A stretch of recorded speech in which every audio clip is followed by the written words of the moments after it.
Hey everyone, and welcome back to my channel. My name is Michala, and in today's video I'm going to update my reading journal with the books I read in May. So let's light this candle and we'll get started.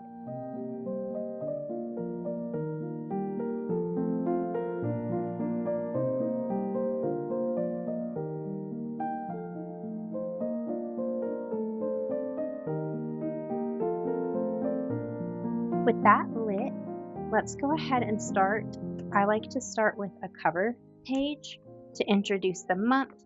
This is my summer TBR I did in my last reading journal video. If you haven't seen that, I'm really happy with how it turned out. I have been in a big Monet washi tape kind of kick in my reading journal. I'm going to try to use different things this time, but I've been noticing Monet paintings since using those washi tapes, and noticed my tea I just ran out of has Monet on the tin, and I thought that was really pretty, so I'm keeping it and gonna hopefully store something in here. I have a lemonade today instead of tea because it's been so hot. Let me know what the weather's like where you guys are. I live in the south of the US, so it's very hot. And I think I will use one of these Lily of the Valley stickers. I have my Lily of the Valley cup. I can't really show you very well, but on the border it has Lily of the Valley flowers. And I mentioned this cup in my May favorites video I just posted. I had these Lily of the Valley flowers that I got in my last journal say haul, and I really want to use them because I think they fit May very well. I think they bloom in like April and May where I live, so I thought it kind of worked. And then I want to just rip some washi tapes. This is usually a little too much for me to use a paper with all this stuff going on its own, but I do sometimes like to rip them and add them as little accents in the background. So that's kind of a tip if you have papers that you just like some elements on them, but not everything. Just use a piece of it. And I kind of want to go for like a little bit of a pink and green theme. That's just kind of how I feel come May for some reason. I want to layer these circular designs I got from Journal Say as well. I have this piece of paper I already cut out. It's an envelope design that was a full piece of paper in my collage compendium, and I just cut one of them out. I used another one in the cover spread of my gaming journal if you have seen that video, so if it looks familiar, that's why. But this time I'm actually just going to cut out the envelope itself only and use it. What were your favorite reads from May? Comment and let me know. Do you guys read similar genres to me at all, or do you read pretty differently? I read a mix, but I would say mostly fantasy for sure. And then I don't probably read as varied as some people. I am getting more into lit fic and historical fiction, and I do like horror every now and then. I might do this envelope at the bottom, and then I like to put my book titles on the side of the page, and I usually do them in little frames, but I thought I might do like a letter coming out of the envelope and write them on the letter, just in like a list format.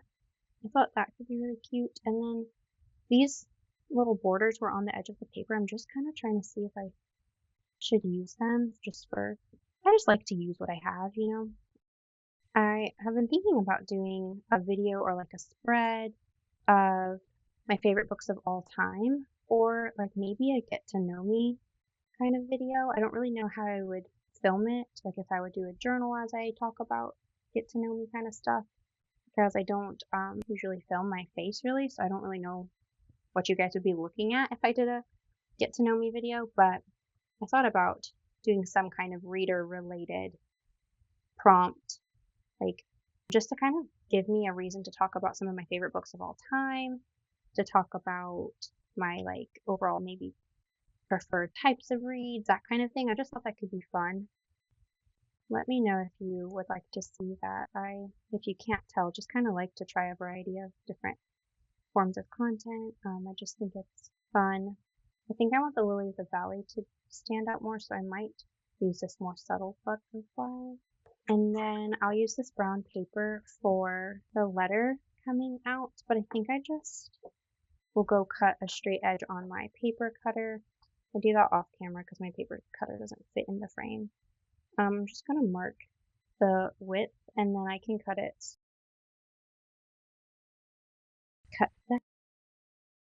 Let's go ahead and put my background down. I got another one of these Deco paper packs that I originally started my reading journal journey with these sets from Amazon. I had this, what I called light academia kind of space, like lunar set. And I got one other set that is butterflies and mushrooms and things like that. But I loved these Deco packs when I first started out. And to this day, I still use a lot of the things found in here to the point where I use things up. And so I got another one and I just kind of wanted to show you guys how it comes in the package.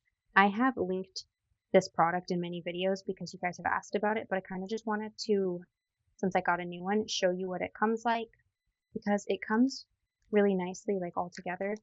And yeah, I've used pieces from it a lot, but I've never really shown it how it comes. So I thought I would just do that while I have one. And I only really want some backing papers from here right now, but I think for some of the other spreads I'm going to do, I think I will try to use this set.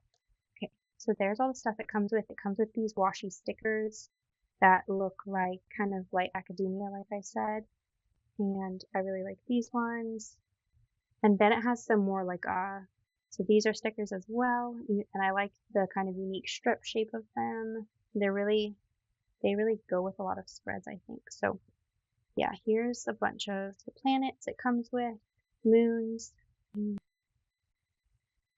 Love these ones and these ones a lot. And I love when I can support a small artist. So buying from Amazon is not always my favorite or first choice, but because it's really affordable, I like to include it because I don't have infinite money to spend on this hobby. And I know my style is really layered, so it just kind of lends itself to being a more expensive way of doing a reading journal, which of course you could just do a plain journal and write in it and not have to use any of this. But I do this because I love it, because I think it's fun. I've always loved crafts and scrapbooking and things like that. So this just makes my reading hobby a little bit bigger, like just gives me more to do by keeping this reading journal. And then decorating it kind of gives me more to do as well. And I love when I can involve my hobby of reading in other areas. So these are pieces of paper, but it comes with a lot of medium-sized ones, smaller, and then like you can see they get bigger. So really love that. And then so even has, these are papers, not stickers this time, but there are more of them back here. Yeah, okay. So a lot of them are back here. You can see that. Yep, I just really like this. And I think I might use this. And papers are the best because they can add so much texture and imagery, but they add very little bulk. And if you're doing a big reading journal like this, you know that the bulk of all this ephemera can make the journal come apart more quickly or just kind of break the binding. So it's really nice to have papers like this. And I'll just show you. You can see a lot of them are kind of space kind of themed, but I still find that it goes with a lot for me, even if not every book specifically references space. And then whatever I rip off, I always save and use in something later, for the most part, unless it's like a tiny piece, then maybe I don't. But I read 6 books in May, which is a good amount for me. And I've been having, I feel like, a really great reading year, and I'm really happy about that. I mean, obviously that's such like a fun time when you're having a good bout of reading. I continued my Emma M. Lyon journey with volumes 3 and 4. I read a graphic novel, The Raven Boys. I read a contemporary romance, and I did one reread, and it was Harry Potter and the Half-Blood Prince. I did not finish a Sarah J. Maas book in May, but I did make progress on the book I was on. I'm reading the Throne of Glass series, if you didn't know, and so I was hoping to have an update on the series for you guys, but I also sometimes think it's nice if I don't talk about the same series every month. Month after month might not be as fun for you guys, I don't know. So I don't mind that I'm taking like a little break. Ooh, a stamp coming out of it could be cute. I don't know, is that cute? Now I'm wondering if I should do it kind of like that. And the brown paper is actually kind of not the letter, it's more like a background. and these things came out of the envelope. That kind of looks cute. And then I had these stamps and I had more springish looking ones that would match better, but I can't find them. Like I have mushroom stamps somewhere. I don't know. These might not be it, but I think a little stamp somewhere too could be. Add some more pink petals. I thought these stamps might be better. Love the swan one. Been loving swans lately. I drew a swan sticker and used it last month, I think, right? Yeah, I filmed my summer TBR, but the last monthly video I did in my reading journal, I used a swan sticker that I drew because I've just been, I feel like they're kind of like trendy or something for some reason because I just see them everywhere, but just been liking them. I just kind of want to put it off center because it's not supposed to look like a stamp on the envelope since this is the front of it, you know, but it could just be kind of off centered a little. I usually like to do something off centered if it's like one grid space here, then something off centered one grid space up there, just to balance it. Ideally, I would do it on this side, but it's not worth readjusting my whole spread for per se. It's just like a general concept that I like to stick with. And then I love this little set.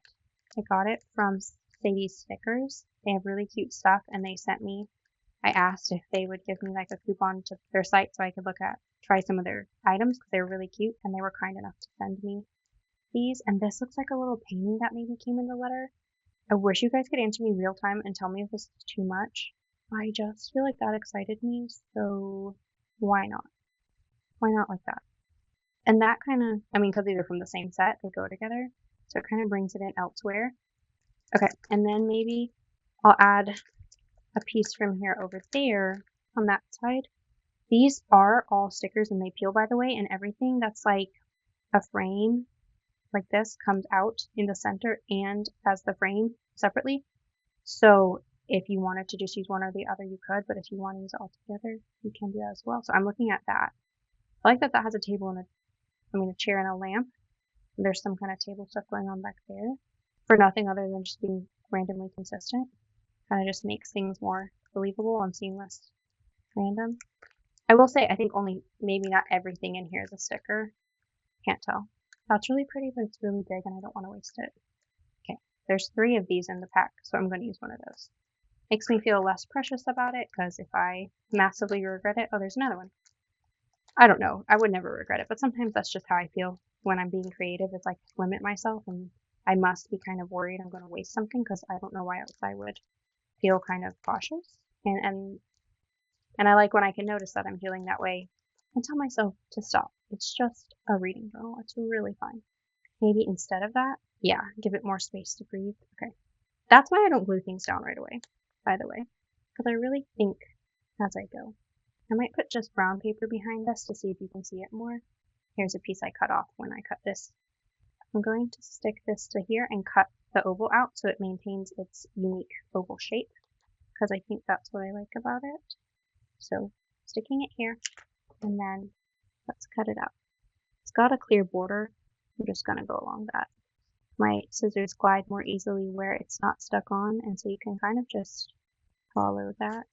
A lot of like circular elements over here, but that's kind of nice. And then the flower and the butterfly and the other flower petal are very organic and more varied in their edges. And then this one I chose back here, I'm going to glue it down now, has a kind of unique edge to it as well. I'm trying to use glue more often and save my glue tape since it's more expensive. I moved it up a little bit when I was placing it because I thought it would look better if it kind of broke the edges of where these papers met and broke the edge of the top of this one a little bit. I'm actually going to put, even though this is my main sticker, I think I'm going to put it behind this oval a little bit just for something different. And I'm going to kind of place those flowers in this circle on purpose to just accentuate them and bring more attention to them. And then I'm just going to put this kind of in this negative area created by the curve of the leaf. And then I'm going to, I think, lay a butterfly, but maybe a more contrasting butterfly on top. Maybe that one, maybe a different one. Let's put this down first. Might have held that better in my glue tape, but I actually haven't gotten it out yet because I've been packing up some of my journal stuff because I've been taking it to this class I'm teaching at my church. It's not even really a class. It's supposed to be an interest group, but everyone seemed like they came wanting to learn. So for the following weeks that we're doing it, we're just doing it over the summer. I'm going to try to bring a little something to teach, and it's creative journaling and watercolor, so I have to bring kind of a lot of stuff. And anyway, I brought my glue tape, and so I don't have it. That's kind of what reminded me. My glue tape's probably in my backpack that I took to that group. I might need to add some more pink up there, and that kind of gives the overhang I'm looking for. And then I think I like this yellow butterfly because there's now touches of yellow with the warm lamplight, and this is looking like a little yellow to me, at least not as white as this bright spot. So I like the yellow butterfly a little better there. Let's tape everything down.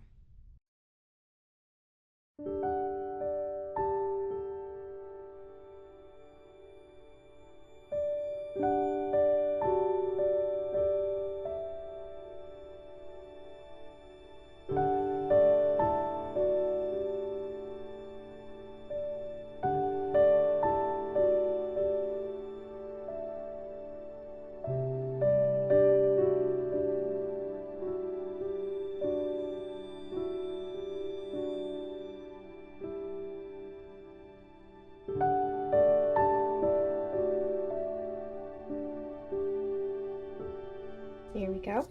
And obviously this doesn't leave me that much room to write the titles of my books in, so I'm just going to do my best to write all these books in here as small as I can.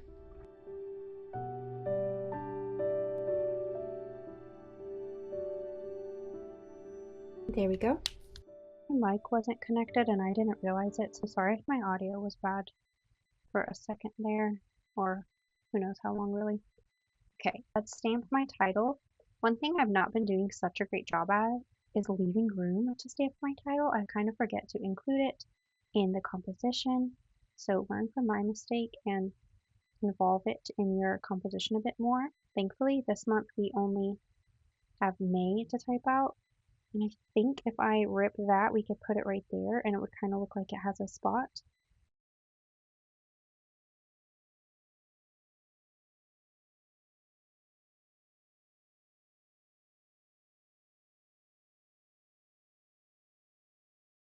There we go. I like that, and I think it looks purposeful. Can't fully tell that I forgot to do that beforehand. And so I'm going to let that dry a little bit, and then we will flip the page. I'm going to cover this part just with some scrap paper in case the ink transfers. And my candle totally went out and I did not light it again, so let's fix that. The first spread I want to do is for the first book I read in May, which is Into the Blue by Emma Brody. This book is a contemporary romance, and it's about these two kind of like acting nerds and their love story throughout the years. It spans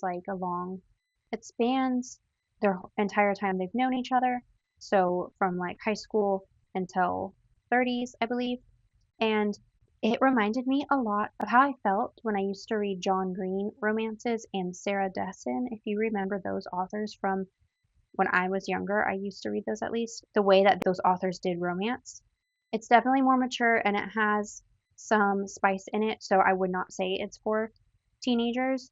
You can tell it's an adult novel, but the way, especially that the characters start in the beginning when they're younger, so when they're teens, but as well as just throughout the book, it kind of reminded me of the quirky, nerdy kind of characters that John Green writes in a good way. I mean, all of that stuff in a good way. And so this book reminded me a lot of romance books I would read when I was a teen, and I really loved it.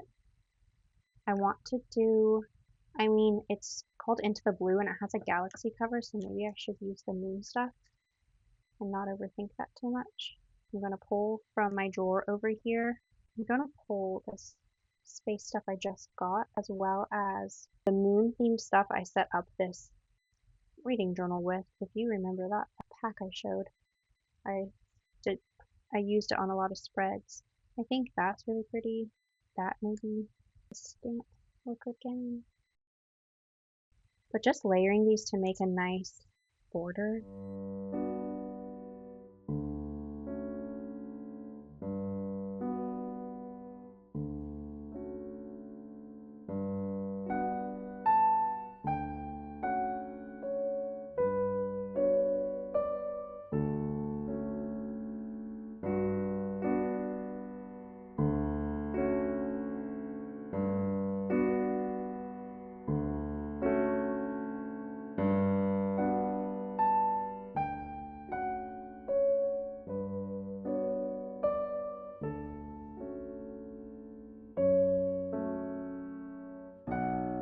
getting my Moonflower Magic set from Notebook Therapy out because I think this goes perfectly.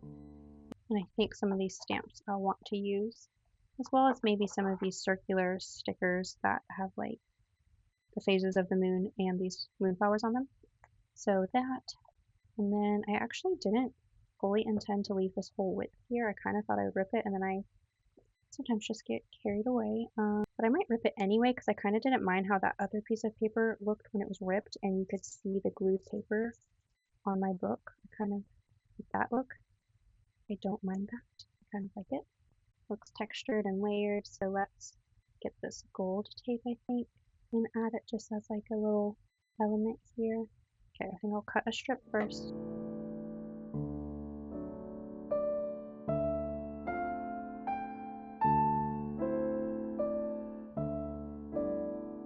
Okay, my camera cut off. I'm having a little bit of a hard time getting used to all of my new equipment. The clips where I now realize I kind of sound underwater, those are actually with my mic on.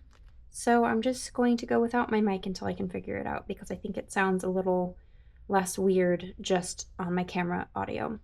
I placed a little bit of washi tape over here. I think that's all that really got cut off. This little washi tape over here.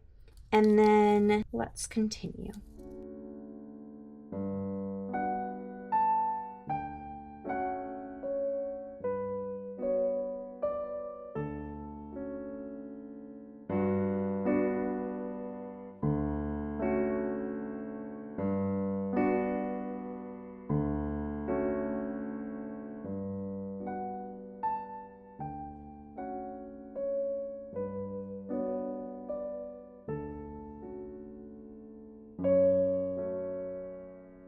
And I think I want to stamp the title.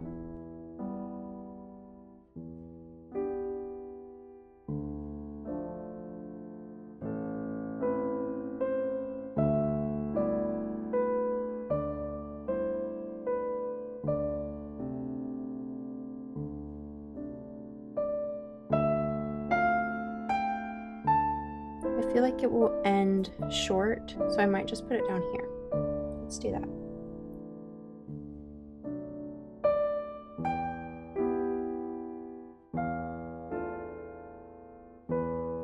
There we go.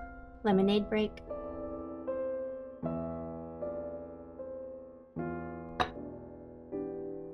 I gave this book 4 stars. And now we can write about the book. This book follows AJ Graves, who dreams of writing for SNL. It starts in the summer of 2000, and AJ works at a video shop. So, you know, I was picturing Blockbuster, of course, if you remember going to video stores like that back in the day. So that felt very nostalgic, and I think kind of added to the feeling like I was reading something I would read when I was younger. And she works at the rental store, and when it's slow, she writes fanfic about a fictitious show that's kind of like Star Trek. In the book, Star Trek is mentioned as well, and I grew up watching Star Trek, so I thought that was really fun. I used to love Star Trek The Next Generation specifically, and she writes fanfic for a fictitious show in the book called Into the Blue. And one day walks in Noah Drew, who is part of a famous family of actors that lives in the same town AJ lives in. And Noah Drew is there to get a job, so they start working together. And she's like very embarrassed that she watches the show that I think his mom and his aunt are in.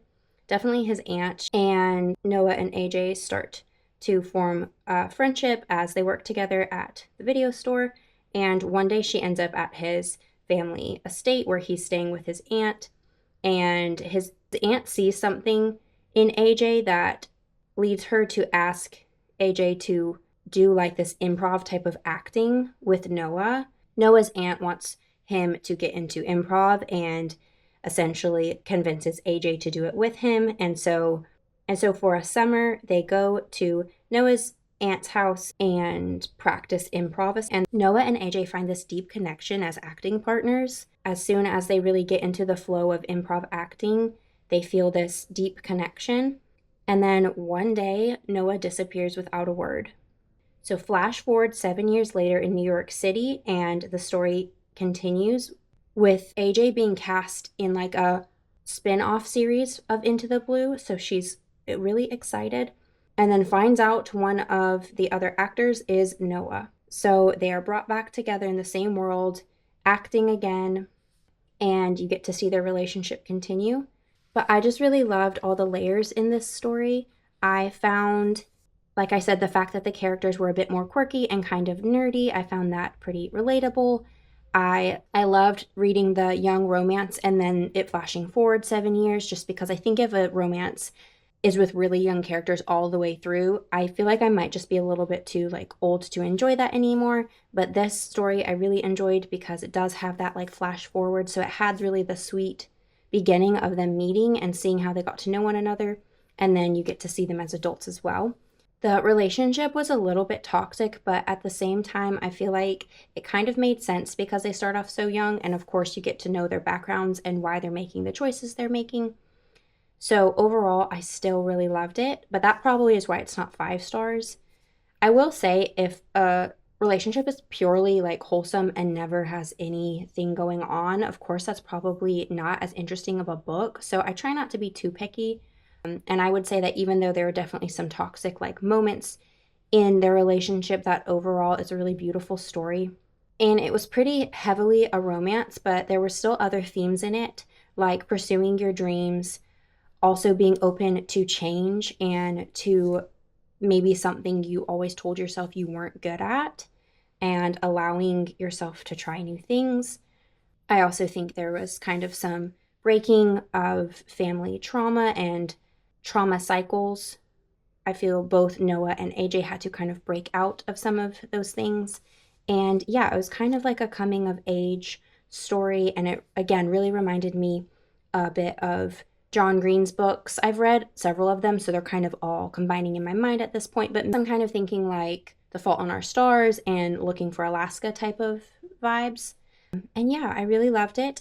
I would definitely recommend, especially if you grew up liking Sarah Dessen or John Green. This was a really fun romance, but also deep and meaningful at the same time, and I am really glad I picked it up. And it's the first book I've read by Emma Brody, and now I'm really curious to read more by her. I know she has at least one other book out called Songs in Ursa Major that I'm interested in. Here we go. And now that that's all written in, I think I will add something up here. There is a crescent moon from the set of ephemera I just got, so I think I'll use this.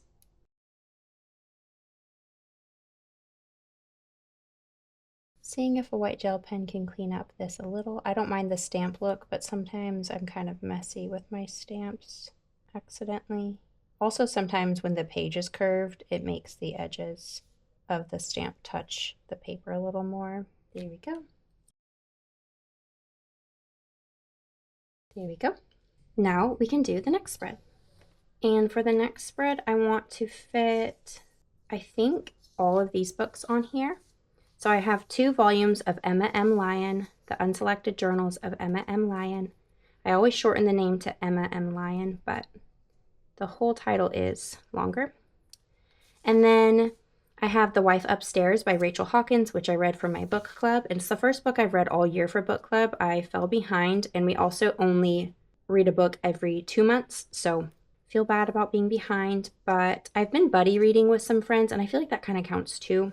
So I might convert my spread I have for my book club into more of just like a buddy read kind of spread. We'll see. But I'm thinking of doing these 2 books on one page and this on another, and trying to tie the decoration together. I think this spread I'll do a little more spring and like May themed, and then the next spread for these 2 books, a re-listen of Harry Potter and the Half-Blood Prince, the full cast version, and The Raven Boys. These 2 are a bit like darker, moodier, so I'm going to try to do like a light academia type of look to tie these 2 together on the next spread. So this one I want to be a little more, I don't know, like spring and nature-y. So let me get some ephemera. I have this paper I used on my last Emma M. Lyon spread, and The Wife Upstairs is a thriller, but the cover looks more florally, so I'm just kind of leaning into that for the decor. I have some of these strips of flowers that I used on my last Emma M. Lion spread. If you don't know, the Emma M. Lion books are a little bit shorter. Some are like so short that they're like really like novellas, and then some are a bit longer. I've listened to all of them on audio, so I actually don't pay super close attention to how long they all are. And this is number 3 and this is 4, so I think I'll put them like that. And maybe make their own little boxes for them. If I want to continue the letter theme, I did cut this page out of my collage compendium a while back and never used it, and I thought about maybe trying to fit it on here. They're pretty big, but I could cut just like one out and put it here maybe. I'm gonna rip that so I have more room to write about this book. But as much as I love keeping a reading journal, I don't always have a lot to say about each book. So the decor is really my way of having something fun to scrapbook and connect to the feeling that I had when reading the book. Or in some cases when that's just not working, like I had thriller feelings reading The Wife Upstairs, but you know, it didn't necessarily impact me that greatly. I'll probably just decorate for fun and do what I see fit. Doesn't have to be that deep or serious. That's just my take on it. I know some people think all decor and no like writing kind of defeats the purpose, but to me, I write my thoughts while I'm reading in a smaller notebook. My reading companion is like a traveler's passport notebook. And then this is where I document my more like review of the book. And because I read pretty frequently, I know some people read way more than me, but I read about at least a book a week. So I don't always have super grand thoughts, especially if it's a continuing series. Sometimes I just want to comment a little bit about what that particular volume lent to the whole series, if that makes sense. I know you're not really asking me to defend my reading journal, but I kind of just felt like saying that. You don't have to decorate this much if you don't want to, but I find it really fun. And again, it just kind of continues a hobby I already love, reading. This just helps me reflect and look at the books, this thing that brings me a lot of joy, even more. So I love an excuse to get in here and scrapbook. I'm going to cut these out and play around with them.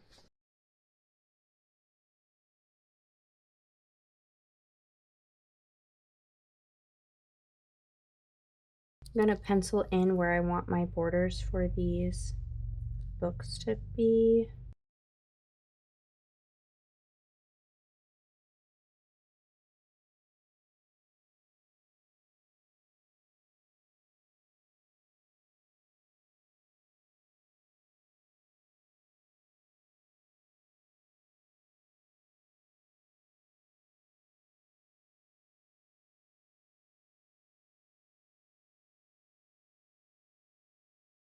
There we go.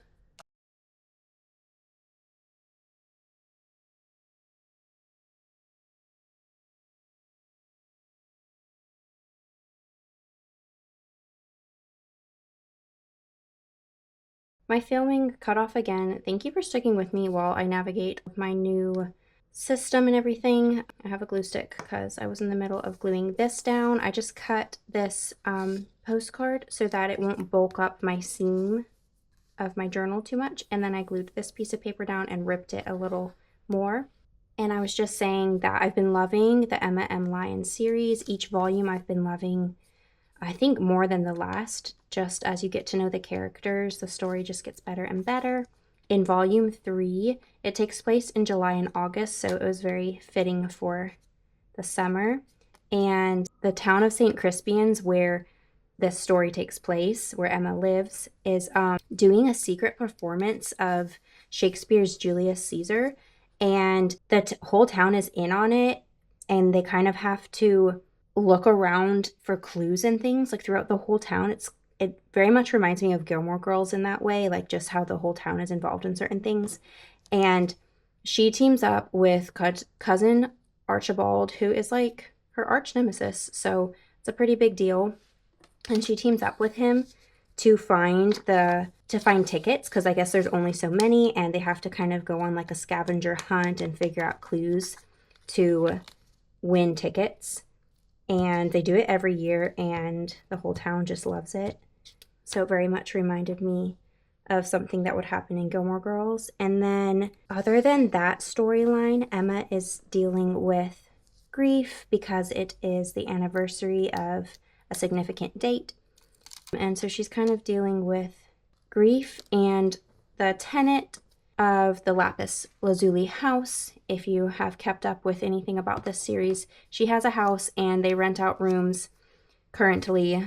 Her cousin did that without asking her, but she keeps it up because she likes the tenant who is living there, and his name is something Pierce. His last name is Pierce, and they most regularly call him Pierce, but I'm forgetting his first name right now. She gets closer to him and kind of opens up to him about her grief a bit, and that was really nice. And I really love his character. He's a photographer. I love how many artists and art appreciators are in this series so far. I just love that personally. And I've just been having such a good time. And then I feel like in volume 4, honestly, she deals even more with her grief, and it's a little more of a serious turn for the series. But I've really been enjoying, whether lighthearted, funny, or serious, the series is really good and still is like a comfort read. Even if they cover more serious topics, I still find the way in which it's done is still very like wholesome and sweet. So I've been loving that series. And then The Wife Upstairs is actually a retelling modern version of Jane Eyre. And I have not read Jane Eyre. I kind of want to now because I don't know what I thought Jane Eyre was about, but I guess I just did not expect the kind of things that happen in this story. It's a thriller. I'm going to go ahead and fill in the star ratings. I gave this one 3 stars. It was good, and I read it very quickly. No real issues with it. I just kind of felt like it was predictable a little and like nothing too special. I don't mean that too like harshly. I just didn't really stand out to me. Also, I don't read thrillers that often, and it kind of reminded me of The Housemaid by Frida McFadden. So that just kind of took away some of the story. I kind of liked The Housemaid better. This was kind of similar to me personally. I don't know if it would be similar to everybody. Glue down this edge, but I don't read thrillers loads, so sometimes that makes me more inclined to like them just because I have nothing to compare it to. In this case, it made me not like it that much because one of the only other thrillers I've read recently was The Housemaid by Frida McFadden that this one kind of felt similar to. And then I also noticed Frida McFadden has a book of the exact same name, so that kind of confused me for a little bit when I was looking for this book. But it follows a girl, and her name is Jane, and you can tell she's running from something, and she's kind of starting afresh in a new town, and she is walking dogs for any and every family in this nice neighborhood.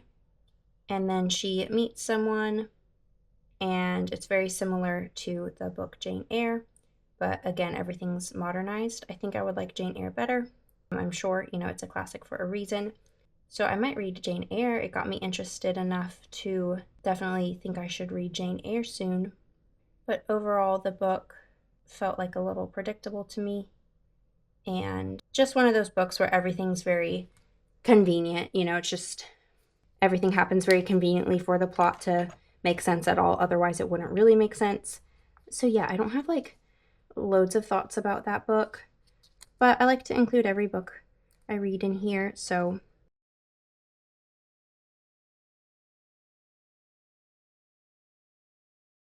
I might use some more tickets to connect to my last spread, but also because they look for the tickets to the Julius Caesar, or like I said, kind of like a scavenger hunt thing where you have to do different riddles and like figure out how to get the tickets. They're not just given out to everyone. And so that was like a funny and fun part of that book. So I think I might just put like 2 little tickets over here. They go with this book, but I'll write about that up here so I know kind of why they're here.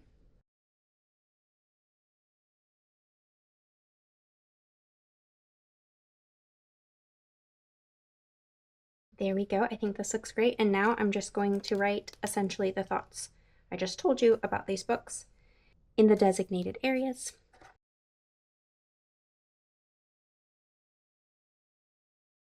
And I really loved volume 4. It goes a bit more into Emma's grief.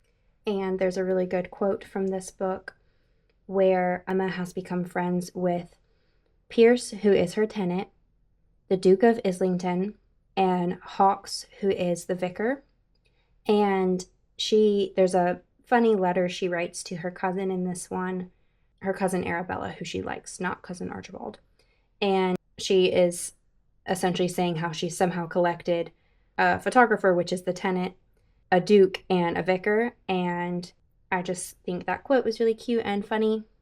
And I love her relationship with them three. It's essentially her and three men, which the books take place in 1883. So it's really not very acceptable for her to be hanging out with three grown men as the only female, but they just find themselves in situations where they're just all four together, and they have discussed how they feel like something drawing them together to be friends, and they called it a kind of alchemy, and I thought that was really beautiful as well. Sorry I didn't intro anything about this series because this is the third and fourth volume. I figured I would just talk about them for those who have read the series or are interested in reading it and kind of know what the series is about. Hopefully that's okay. And then we can write about the wife upstairs.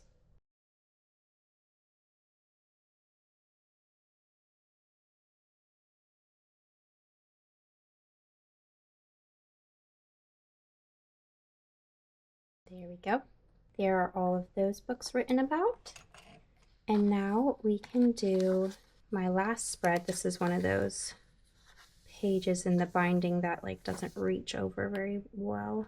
Sometimes I've kind of ripped the glue apart to try to get it to lay differently, but I think it's best for the integrity of the binding if I don't do that. So let's see if we can make a spread that ties together Harry Potter and the Half-Blood Prince with The Raven Boys by Maggie Stiefvater. This book I had actually read before a long time ago, and I did not remember it that well, so I'm glad I reread it, and this is the graphic novel version, and I really enjoyed it. This book follows a girl named Blue Sargent, so her name is Blue, and my son's middle name is Blue, so I thought that was kind of fun. And she is a girl from a family of clairvoyants, and her ability is she can amplify psychic energy of her family. So I think she has a sister, her mom, and an aunt who are living with her. In the beginning of the book, Blue goes to a graveyard on St. Mark's Eve with her family to watch the spirits of people who are fated to die in the next year. And because she does not have the same gifts as the rest of her family, she usually does not see any of the spirits. But on this night, she sees one, and it's a boy who speaks to her and says his name is Gainsey. And her mother says that the only reason she would be able to see a spirit is if he's either her true love or she is destined to kill him.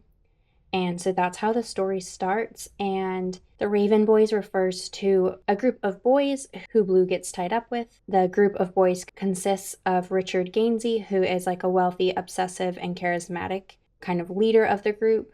And he is on a quest to find the remains of a Welsh king named Glendower.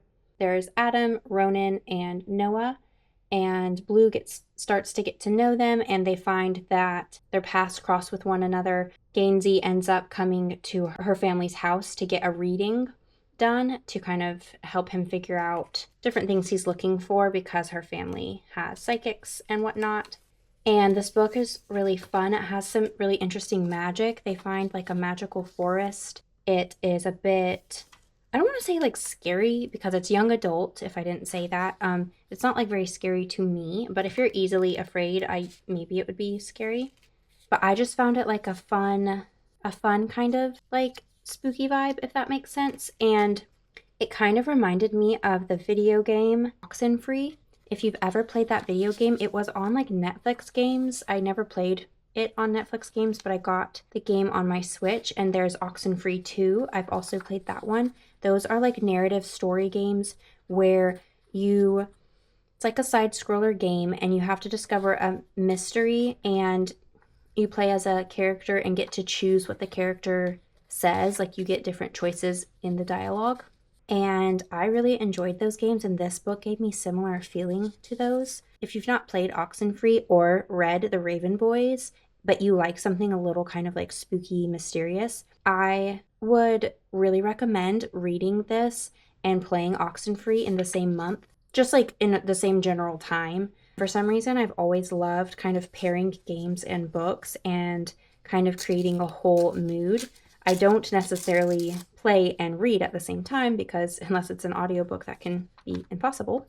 But I do like to kind of pair things and make like a seasonal or just monthly feeling. And I've never done Summerween, but I've kind of been in the mood for slightly like scarier things, I guess you would say.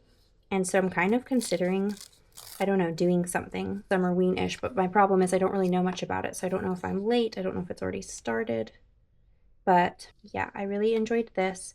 And the graphic novel, I obviously don't remember the original story perfectly, so I don't remember if the graphic novel like shortened it a lot, but I feel like the main parts of it were there, so I did really enjoy it, and I want to read the second one in the series. The second one is out as a graphic novel, and I think they're working on the next book as a graphic novel. And the artwork is really beautiful.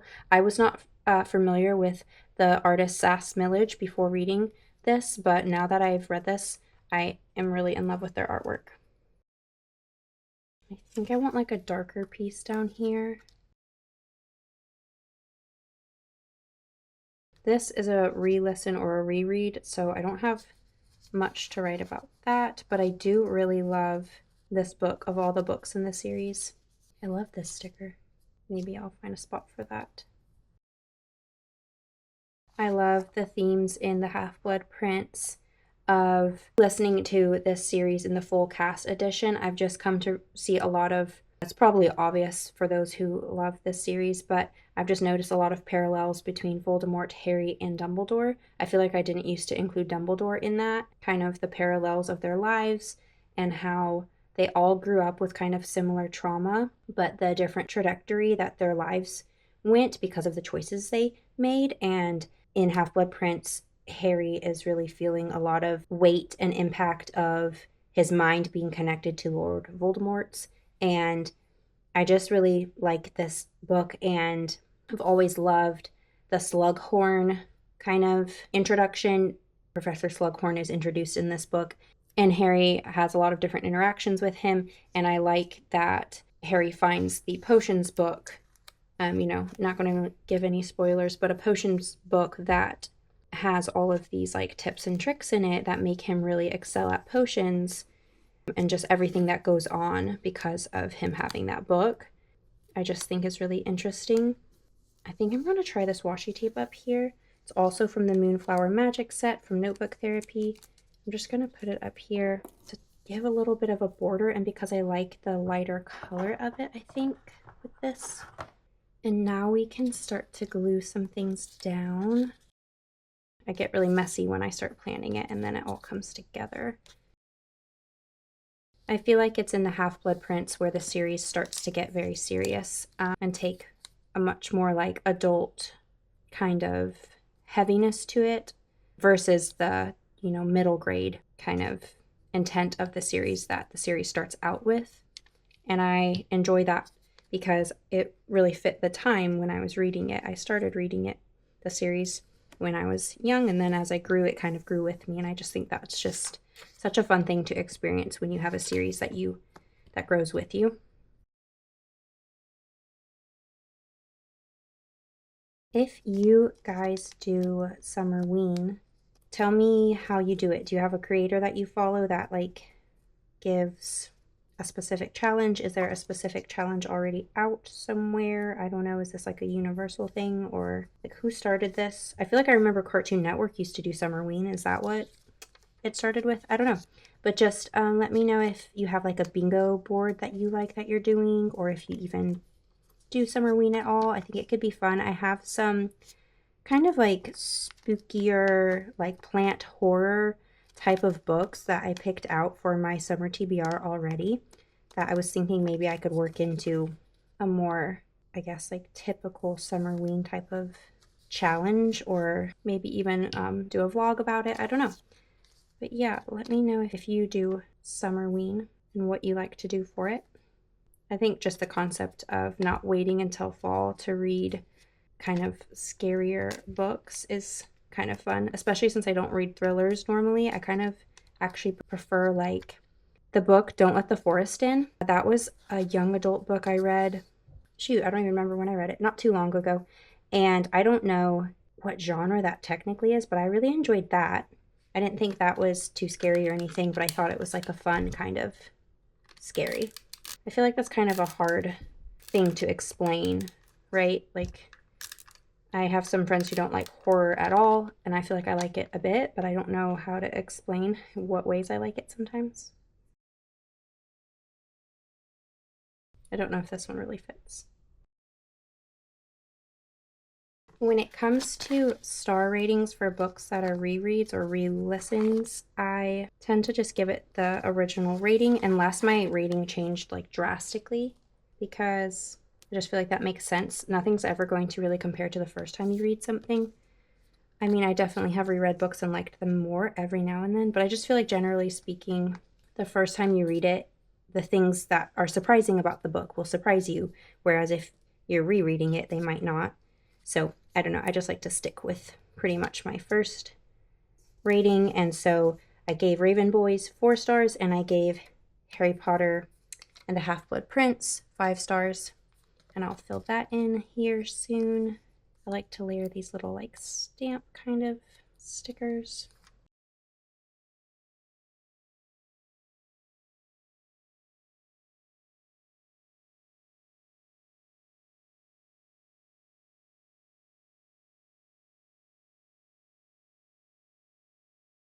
This book was really good. It reminded me of when I was younger. I liked her series called, the first book is called Shiver. I think that series has vampires in it. I don't remember it super well, but I really used to enjoy those books, and I really liked that it was a graphic novel. It was a very beautiful experience to read, and there is a magical world where time doesn't really exist, and it's definitely a very interesting book. I don't want to give any spoilers, but it has a lot of interesting themes, and like I said, there's kind of a mystery going on, so I would definitely recommend this series if you like that kind of thing, and I'll continue it and let you know my thoughts on the next book as well.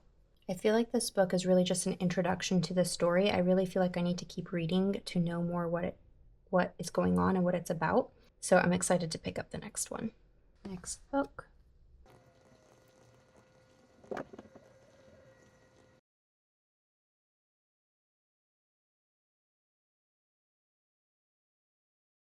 There we go.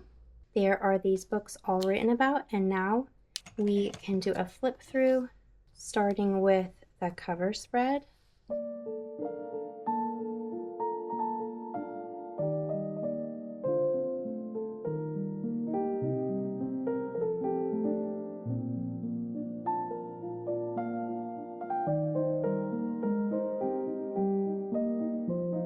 Then we have Into the Blue by Emma Brody.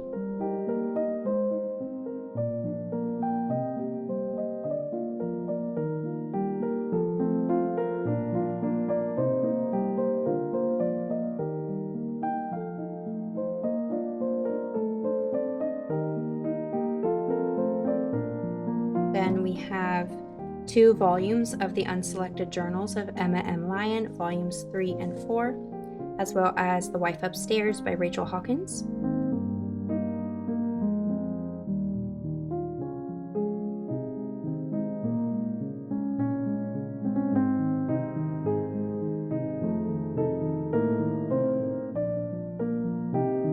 Then I read The Raven Boys by Maggie Stiefvater and Harry Potter and the Half-Blood Prince, the full cast audio edition.